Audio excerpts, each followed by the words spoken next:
welcome back to my channel. Today we're going to be doing a get ready with me and we're going to be talking about various bookish things. There's going to be cats in the background. It's going to be calm. It's going to be relaxing. So stay tuned if you want to watch that.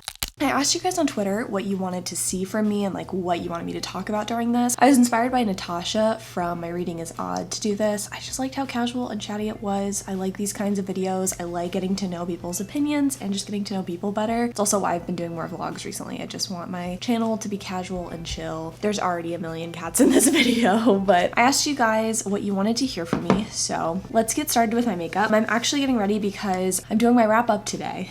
So I need to put makeup on for that, and I also want to take a bookstagram picture. I'm kind of starting to get into bookstagram. I'm not any good at it, but like I'm kind of enjoying it. And I just have some ideas and I have a color theme like kind of picked out. So anyway, I'm excited to do that, and that's kind of why I need to get cute. So anyway, let's get on to kind of the topics at hand. I'm gonna be staring right here. My mirror is right here. The first question I was asked was, what are some of your favorite female-female romances? And to be honest, I feel really bad with this answer because I was looking at my female-female shelf on Goodreads. And granted, it's like a recent shelf that I created, so there might be some books that I'm missing, but like I could only think of two. And the one that I actually really enjoyed was How to Make a Wish by Ashley Herring Blake. If you didn't know, I think all of her books are female-female centric, but I was just honestly obsessed with that book. It's pretty heartbreaking. It's got a hard topic and it's about mother-daughter relationships, but I really enjoyed that one. I actually have a video planned coming up that's gonna be female-female like smutty romances,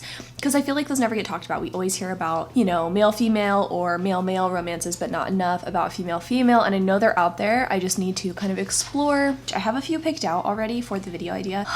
I'm out of breath. I just got up. I had to kick Pepe out of here because he was being annoying. Yeah, so I have a few picked out and I want to do a video on me reading actual female-female romances, like designated romances, not just like books with female-female romances. So I haven't been good about it in the past, but I would like to, because I think the excuse that, oh, well, there's just not enough out there or they're just not advertised heavily enough is not a reason to not go and explore. So my plan is to go and explore and kind of find some good female-female romances so I can recommend them to you, and hopefully the ones I read will actually be good and I can recommend. So yeah, sorry that wasn't more of an exciting answer, but that's sort of that on that. So the next question I got asked was, what are some favorite new adult romances that I haven't mentioned previously? And I actually have quite a few. I compiled a list and I was realizing that the ones that I haven't recommended are the ones that are like the least problematic and that are actually kind of heartwarming. So I thought I would kind of talk about those today. I think new adult kind of gets a bad rap. The guys have to be kind of douchey or bullies. I kind of love that, to be honest. I love the tropes of new adult, but I know that not everybody does. And I do think it does kind of perpetuate this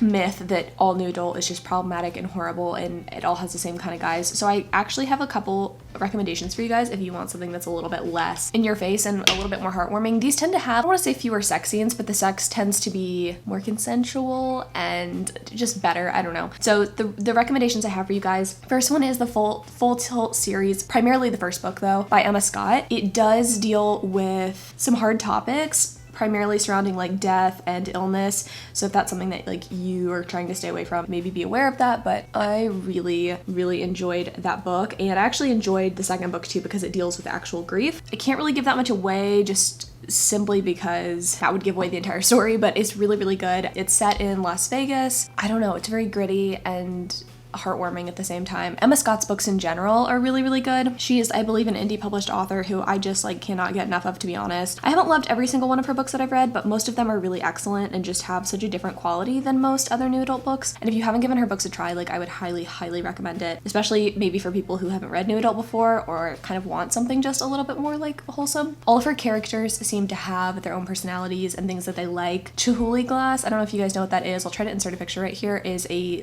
really big deal in this book, which sounds really random. You wouldn't really get it unless you read the book, but yeah, she makes there's just so many cool protagonists in her books that all have really unique personality traits. None of her females, to me, have that like Mary Sue quality, do you know what I mean? So I would really recommend Emma Scott. Oh, I also have really liked Brittany C. Cherry's series, the Element series in particular. They're a little bit cheesy and you do kind of have to like suspend your disbelief for some of them, but they're really heartwarming stories, and I think the age demographic on those tends tends to lean a little bit older. The characters tend to be in their 20s and out of college, but it's still, oh god, the series is so fun to me. If I ever want something that's just really like heartwarming, I mean, I say heartwarming, these all kind of handle like heavy topics, like think Nicholas Sparks, but more sex and less contrived, I guess. Those are kind of like the recs I'm giving you right now. So anyway, I really like Brittany C. Cherry's Elemental series, especially Silent Waters has a selectively mute girl, which is really an interesting topic. The Air He Breathes has to do with spousal loss, and it's really tough to read about, but like very, very excellent. So I would recommend that one. And then lastly, I would recommend Mia Sheridan. I haven't read very many books by her, so I'm like kind of hesitant to recommend her, but I really liked Archer's Voice. I believe he was mute as well, but I don't think he was selectively mute. I think he was like mute from birth. I really, really enjoyed that book, and I felt like it really, you really saw the characters grow, and I really liked watching the two main characters learn to trust each other, especially since the male main character had not trusted anyone for a really long time. He was kind of like a recluse, so I don't know. I really liked that. Again, kind of cheesy, kind of Nicholas Sparksy, but like good. I kind of wanted to give you guys some recs that like I haven't talked about before because they're less glamorous, you know what I mean? I might do a whole video, I guess, if you guys want, on like my wholesome recs. I have more. Those are just a couple. Next thing I was asked about was what goes into deciding a book is good versus whether you enjoyed it, and is there a distinction? So am like an objective reviewer. When it comes to how I rate books, I'm not an objective rater. I rate books purely on emotion. So if a book was like technically not great, but I felt a lot from it, then I'll give it 5 stars. And vice versa. Like just because a book is technically pretty good doesn't mean I'm gonna give it 5 stars. I got some comments on my Evelyn Hugo review on Goodreads. Oh, I've never seen a booktuber rate this book so low, and you know, things like that. My rating was based on my feelings about the book. I think objectively it's not a terrible book, but I just didn't love it. My reviews I feel like tend to be pretty objective. Like while my ratings are probably more subjective and emotional, like my actual reviews I feel like tend to be fairly critical. I like to understand why people like books, even if it's not a book that I liked myself. So I think as long as you're putting thought into your reviews and your ratings, I think that's all that anyone can really ask. The two are like sort of separate. I can understand if a book's objectively good, like Evelyn Hugo, and if I liked it or disliked it. I can be objective is all I'm saying. Another question that you guys asked me, series and books that you've changed your mind on. I honestly couldn't think of much off the top of my head. The only one that I could think of was The Raven Boys. I know it's kind of a controversial opinion because everybody seems to love those books, or they think they're like overrated. I don't know. I think people have kind of seen the light with that.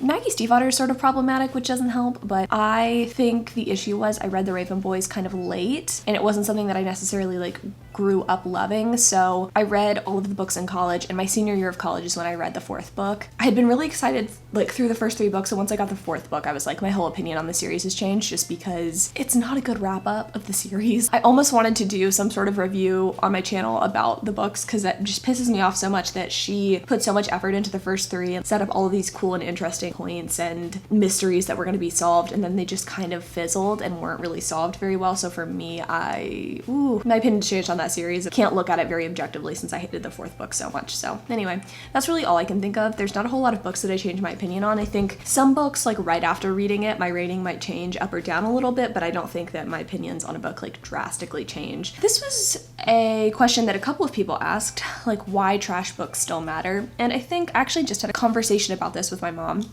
She was asking me like why I enjoy trashy television and trashy books so much. We had a conversation about it, and basically my point was that I don't think any books are inherently better than others. I think some books have more, I don't even want to say literary value because it's what you get out of a book. I can't think of any off the top of my head, but like some of those classics that are supposed to teach you life lessons or whatever, that's great and all, but like what if a romance teaches me more life lessons, like a trashy romance? What if After teaches me that these kinds of relationships are unhealthy? Like that's so much more valuable to me than reading about fucking like Heathcliff and whatever her name is. I don't think that any book is inherently better than others, and I think that's what irritates me when people say that smut has no value. It is hard to write a good romance. It's hard to write in general, so to have no respect for someone just because they write in that genre, or have no respect for people because they like enjoy a genre that you don't like, I don't know, it irritates me. And I've tried to steer away from talking about books as guilty pleasures or as trashy. Yes, I have a book called The Trash Bag Book Club, but I say that very tongue-in-cheek because I think a lot of the things that we used to hate are just because we're taught to hate them because we're supposed to hate things that teen girls like. It's not necessarily that these books are awful. And I think it it's gonna always infuriate me, but I think I've learned to accept my tastes and to defend them and realize that like there's nothing wrong with liking books that not everybody else likes or that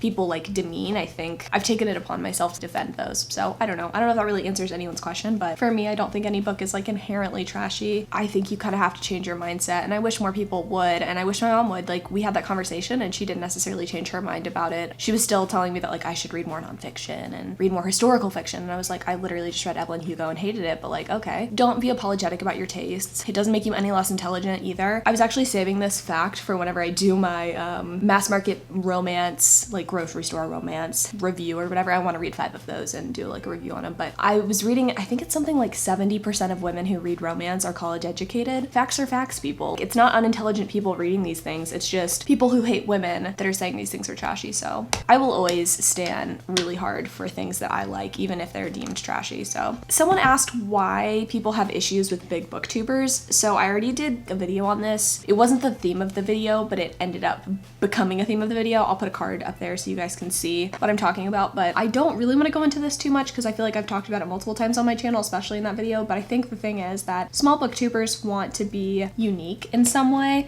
and they want to differentiate themselves from people with more social proof. So they feel like they need to separate themselves from more successful people and say that like they've got this value that bigger booktubers don't have, blah blah blah. Like, I explain it way better in that video. I'm not really making much sense right now. There's nothing wrong with big booktubers. We should have respect for them. They've been here longer typically, and they've done a lot. I don't think you can look at a single big booktuber and say you don't deserve to be here. They paved the way for us, and also they're putting out fucking amazing content. Like Emma, she's putting out original content, and she's in grad school, and she's posting very frequently. I just don't think you can like look at big booktubers and say anything negative, really. I have a lot of respect for them, and my respect has grown since I have grown as a channel because I'm realizing like how hard it is to be a bigger booktuber, etc. But anyway, I talk about that more in like other videos, but specifically that one video I'll link. I don't have much to say other than like I think it's ridiculous, but it'll persist as long as booktube persists. So I don't think it's a debate we need to like continuously have necessarily. The last one is, what am I reading right now and what do I want to read in April? Which I really like that question. Thanks for asking. I actually just finished Red, White, and Royal Blue, which is like kind of why I'm wearing my Texas hoodie. God, that book. Like, if you haven't read it or you were kind of on the fence about pre-ordering it because you think it's overhyped, please just order it, especially if you're from Texas. I have so many thoughts and feelings about that book, which I'll talk about in my wrap-up. I was really trying to get it finished for my wrap-up, and I'm glad that I did. But as someone who lived in Texas during the 2016 election and literally crying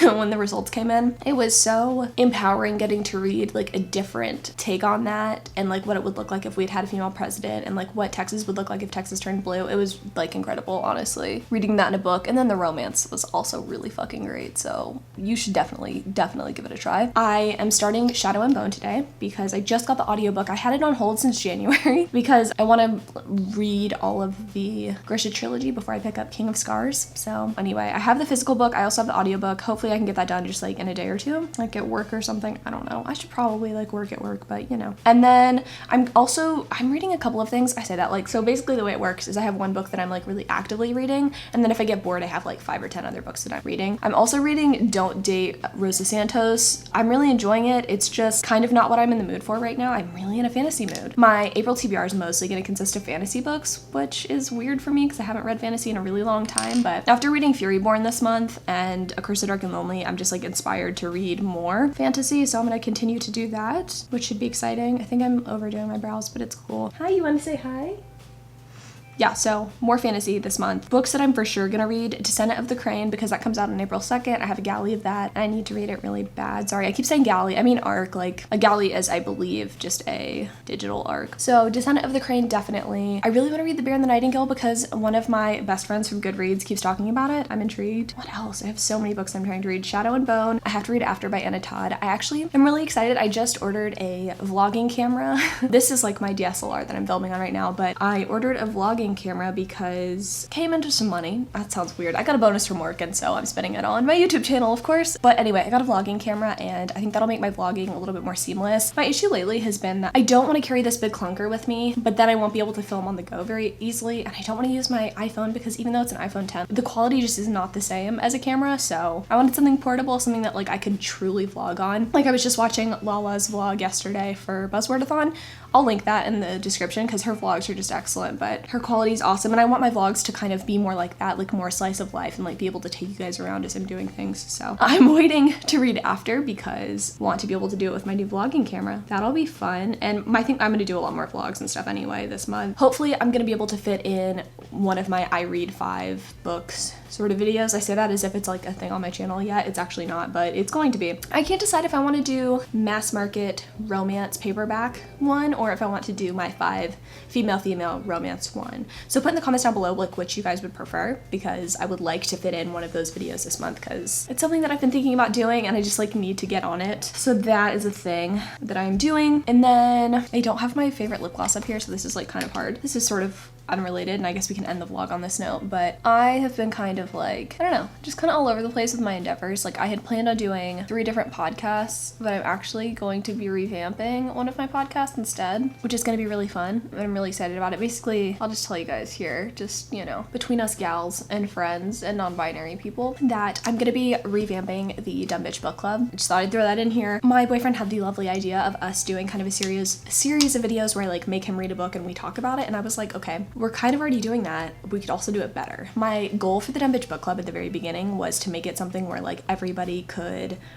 participate, and the way that it is right now, I love doing it chapter by chapter for like Twilight and stuff. It was never intended to be for Twilight, and it was never really intended to be something where people couldn't participate actively with us. So what I'm going to be doing is after we finish New Moon, we're going to read Eclipse and we're going to read Breaking Dawn, but we're going to do it in its entirety and do 1 episode per book. And then going forward, we're going to be choosing the books as a community, and we're going to be doing 1 book at a time. So it'll probably end up being about an episode a month of us talking about just 1 book, not chapter by chapter, like 1 episode per month, 1 book. So like if you want us to read Throne of Glass, we'll do that for June or something, and then we'll discuss it at the end of June. So that's kind of what we're doing with that. If you guys have been kind of wondering like where we've been, it's just been hard to keep up with like chapter by chapter podcasting. I think this is going to be a lot easier, and it's going to be more interactive, but it's still going to be me and Hayden, and it's still going to be us talking about stupid YA. So I'm really excited about the future of that. I actually just changed the the podcast art. So my camera's about to die, so I'm gonna say bye to you guys. I hope you guys are excited in some way about any of this. Hopefully you guys enjoyed this. Let me know what videos you want to see from me. Sorry to end this so rapidly, but camera's dying anyway. I love you guys, and until next time.